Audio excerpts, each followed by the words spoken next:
Olá, vamos voltar aos nossos estudos sobre a Lei Complementar número 840 de 2011. Vamos retomar o tema licenças, ok? Nós já trabalhamos duas modalidades, vamos trabalhar então a terceira modalidade aqui de nossas licenças. A próxima licença para o serviço militar. O que a lei diz sobre esse tema? Ao servidor convocado para o serviço militar, é concedida licença, na forma e nas condições previstas na legislação específica. Aqui é interessante que a lei nem se preocupou em regulamentar isso daqui. Só diz o seguinte: enquanto o servidor estiver exercendo lá a sua atividade militar, ele vai ficar de licença do serviço público. E é interessante que tem uma lei que regulamenta de maneira bem específica esse tema. Então a lei não se preocupou quanto a isso. Mas olha o que a lei diz pra gente. Aí isso é importante. Concluído o serviço militar, o servidor tem até 30 dias, mas olha aqui, sem remuneração, para reassumir o exercício do cargo. Então, após o término militar, o servidor vai ter até 30 dias para continuar de licença, só que é sem remuneração esse período. Hein? Aqui é discricionário do servidor. Se ele, quando acabar o serviço militar, se no outro dia ele quiser voltar a trabalhar, sem problema algum. Mas se ele quiser continuar de licença, ele pode ficar por mais até 30 dias, ok? Só que é sem remuneração.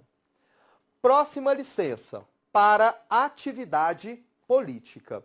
Interessante que todo servidor público pode sim ser candidato a algum cargo eletivo, desde que ele esteja com os direitos políticos ativos. Então, o servidor pode ser candidato a deputado, a senador, a prefeito, a presidente da República, por que não, não é verdade? E é interessante que a lei normatiza esse tema inicialmente para o servidor ser candidato a um cargo eletivo. Posteriormente, se o servidor for eleito àquele cargo qual está disputando, aí tudo bem, ele será afastado do serviço público. Mas vamos aqui trabalhar inicialmente só a primeira parte, ou seja, o candidato apenas vai ser candidato a algum cargo eletivo.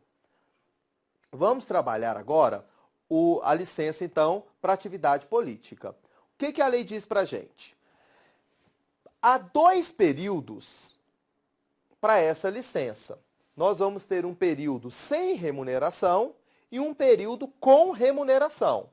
Vamos trabalhar primeiro o período sem remuneração, que compreende da data de sua escolha em convenção partidária como candidato a cargo eletivo e a véspera do registro da candidatura perante a Justiça Eleitoral. Então, vamos aqui. Do registro da candidatura, até a véspera do registro da candidatura, que ocorre na Justiça Eleitoral, o servidor, então, ficará de licença para atividade política, ok? Só que esse período é sem remuneração. O servidor não vai receber nada aqui não, hein? O que significa a convenção partidária?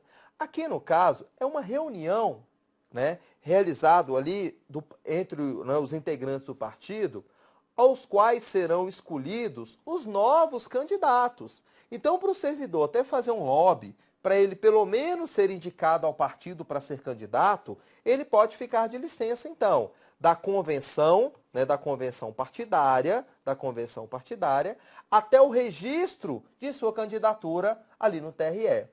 É interessante, turma, que o entendimento é que o servidor, ele pode ou não pedir essa licença, porque não tem como eu obrigar o servidor público a ficar de licença, sendo que é sem remuneração, ok? Então, nesse período aqui, é discricionário para o servidor. Ele pode ou não requerer essa licença. Mas, agora vamos trabalhar o período com remuneração. O que a lei diz? Do registro da candidatura perante a Justiça Eleitoral. Então, olha aqui, do registro da candidatura, aqui já teve o registro, ele recebeu até um número, ok? Número ali 1010, é o número da campanha dele. Até o 10º dia após a data da eleição, para a qual concorre. Vamos lá então, hein? Aqui, 10º dia e aqui o dia da eleição. Então, o servidor ficará de licença do registro da candidatura na Justiça Eleitoral, que ocorre no TRE, até o 10º dia após o pleito. Olha aqui, que é o período da eleição, ok? Isso aqui é com remuneração. Próxima licença, licença prêmio por assiduidade. Olha que interessante, hein? A lei número 840 de 2011, ela é bem generosa, hein, para o servidor do Distrito Federal. Então, o servidor vai receber uma licença prêmio por assiduidade, ou seja, vai receber um prêmio por ter ido trabalhar. Até parece que não é obrigação do servidor trabalhar, não é verdade? Mas não, né? Aqui, então, por o servidor ter ido trabalhar, ele vai receber um prêmio, tá? E quais são as características, então, desse prêmio? Nós chamamos de licença prêmio por assiduidade. O que a lei diz? A cada quinquênio, ininterruptos de exercício, então a cada 5 anos, o servidor efetivo faz jus a 3 meses de licença-prêmio por assiduidade, sem prejuízo da remuneração ou subsídio do cargo efetivo. Então, o servidor que for trabalhar, ele vai receber um prêmio, então, ou seja, uma licença de 3 meses, no caso, com remuneração, isso a cada 5 anos. E são cumulativas, hein? Se o servidor completou os 5 anos hoje e não saiu de licença, daqui 5 anos ele vai ter 2 licenças, não é isso? Vai ter, então, 6 meses. Se ele não tirar licença, mais 5 anos, ele vai ter, então, 9 meses de licença. Olha que maravilha, não é isso? Só que a lei completa. As faltas injustificadas ao serviço retardam a concessão da licença na proporção de 1 mês para cada falta. Então, se o servidor faltar, exemplo, um dia de maneira injustificada durante esse período de 5 anos, vai retardar, então, em 1 mês, né, o período o período aquisitivo para a sua licença-prêmio. Os períodos de licença-prêmio adquiridos e não gozados são convertidos em pecúnia, em dinheiro, quando o servidor for aposentado. Olha que interessante, hein? Então, se o servidor completou 5 anos, não tirou a licença, mais 5 anos, não tirou a licença, mais 5 anos, não tirou a licença, 5 anos, não tirou a licença, 5 anos, não tirou a licença, mais 5 anos, não tirou a licença, vamos considerar que a mulher, né, tem que ter 30 anos de contribuição. Então, ela vai ter 1, 2, 3, 4, 5, 6 licenças. 6 vezes 3, 1 ano, 6 vezes 3, 1 ano e 6 meses, na verdade. 1 ano e 6 meses aqui de licença, então, que ela não tirou. Então, 3, 18 meses, né? Então, ela vai receber, quando for aposentar, o valor referente a 18 meses de remuneração. Olha que interessante. Se a servidora receber 10 mil por mês, quanto que ela vai receber? 180 mil reais. Você ainda está pensando, né? Olha que bom ser servidor público. É um estímulo, na verdade? Então, ao final de carreira ali, o servidor, né, receberá 180 mil reais, nesse exemplo nosso aqui, se o servidor não tirar as devidas licenças. A lei continua dizendo, fica assegurado às servidoras públicas o direito de iniciar a fruição de licença-prêmio por assiduidade, olha lá, logo após o término da licença maternidade. Então, após o término da licença maternidade, a servidora, então, ela pode tirar a licença-prêmio por assiduidade. Vai emendar, então, não é verdade? Olha que maravilha, né? Um tempo a mais ali para o servidor ficar, né, com seu filho. Vamos agora tratar uma outra licença também de extrema importância para a gente, que nós chamamos de licença para tratar de interesses particulares.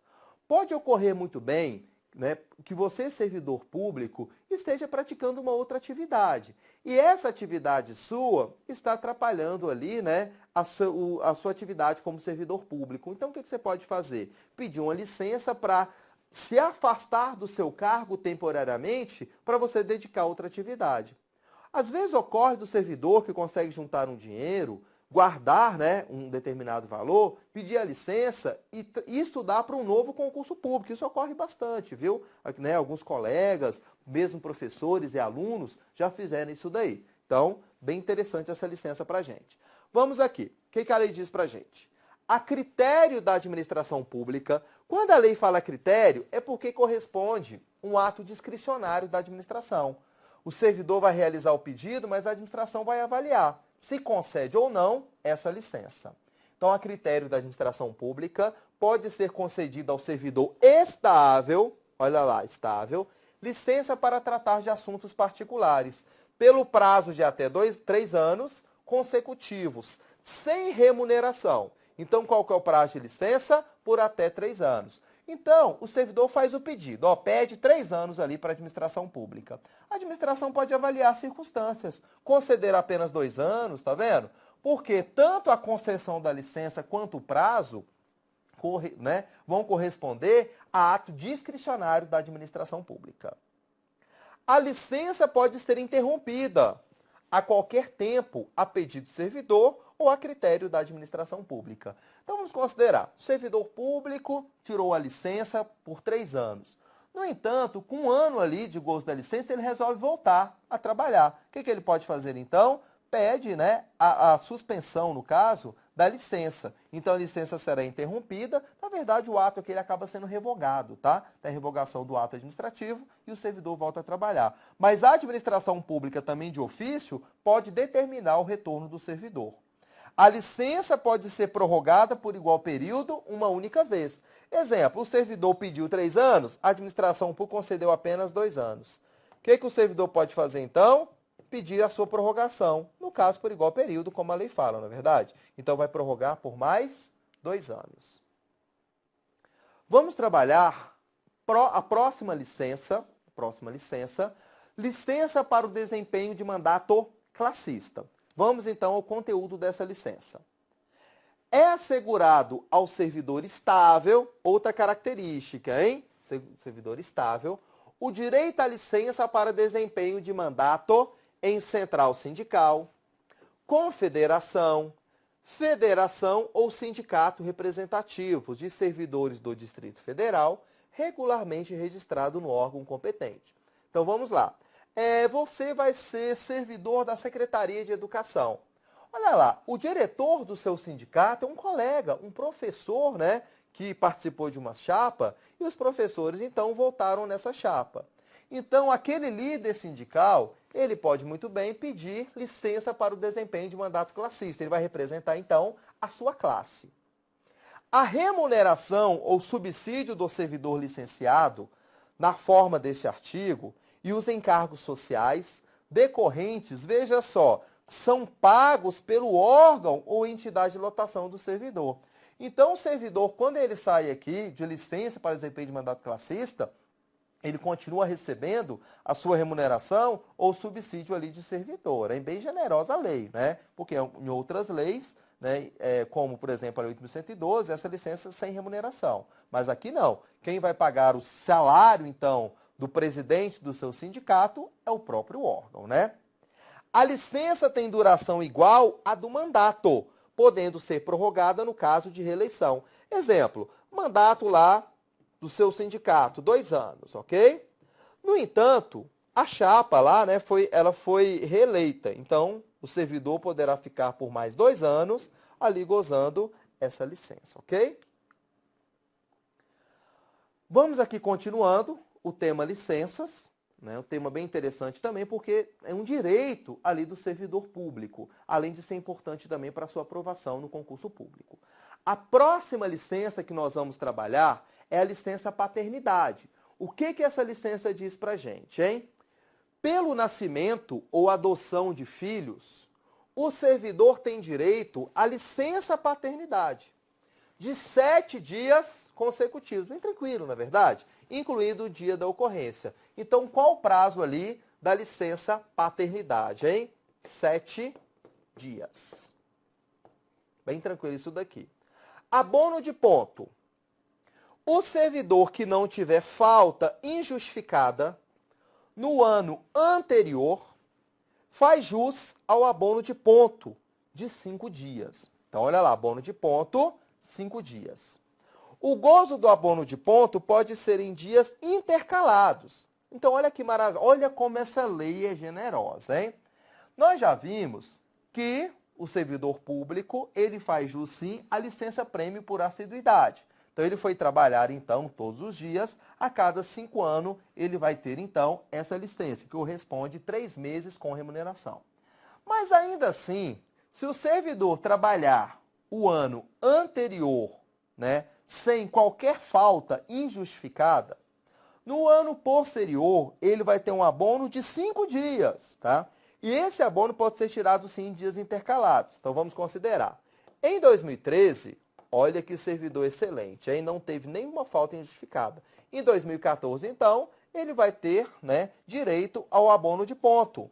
Então, ele vai ficar 5 dias sem trabalhar. Pode ser consecutivos, ou então a lei diz que pode ser intercalado, no caso, né, esse tema. Então, nós acabamos aqui mais um módulo referente à nossa lei número 840, que é a lei que regulamenta a carreira dos servidores públicos do Distrito Federal. É interessante que essa lei, além, né, da importância para a sua aprovação, também vai vincular, vai estabelecer as regras entre você e o órgão ao qual você vai trabalhar. Então, daí a importância. Qual que é o nosso objetivo agora, hein? Peço que você leia toda a lei até o ponto que paramos agora, até o tema licenças, porque nós já trabalhamos aqui 2 blocos, tá? Importantes aqui para o nosso estudo. Primeiramente, nós vimos a parte geral, a parte inicial da lei.